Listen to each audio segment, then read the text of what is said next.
रूस और यूक्रेन के बीच युद्ध अब सिर्फ यूक्रेन तक सीमित नहीं रह गया है। हाल ही में रूस ने न केवल यूक्रेन की सीमा में घुसपैठ की, बल्कि उसका असर नाटो देशों तक भी पहुंच गया है। पहले पोलैंड और रोमानिया में रूसी ड्रोन दिखाई दिए और अब एंटोनिया के आसमान में भी रूसी फाइटर जेट्स दिखाई दिए हैं। इन घटनाओं के बाद नाटो देशों में चिंता की लहर दौड़ गई है। रूस से कुछ समझौते की उम्मीद थी, लेकिन अब ये लगातार नाटो देशों को चुनौती दे रहा है। ऐसा लगता है कि पुतिन जानबूझकर नाटो की धैर्य परीक्षा ले रहे हैं। रूस और नाटो के बीच तनाव पुराना है। जब यूक्रेन नाटो का हिस्सा बनने की कोशिश कर रहा था, तब रूस ने इसे अपनी सीमा और सुरक्षा के लिए खतरा माना और उसे निशाना बनाया। हालांकि यूक्रेन को नाटो की सदस्यता नहीं मिली, लेकिन ये देश युद्ध की आग में जल उठा। पोलैंड में हाल ही में अचानक रूसी ड्रोन दिखाई दिए।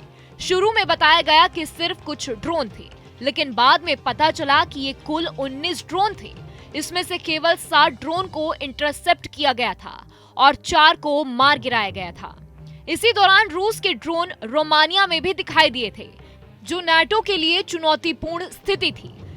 इस बीच रूस के फाइटर जेट्स एंटोनिया के आसमान में भी दिखाई दिए। एंटोनियो ने इसे उकसाने वाली कार्रवाई बताया और नाटो से इस पर बात की।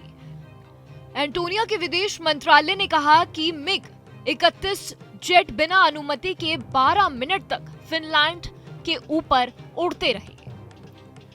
वहीं रूस ने कहा कि एक स्केड्यूल फ्लाइट थी और किसी की सीमा का उल्लंघन नहीं किया गया, लेकिन एंटोनिया ने इसे स्पष्ट रूप से उकसाने वाला कदम बताया।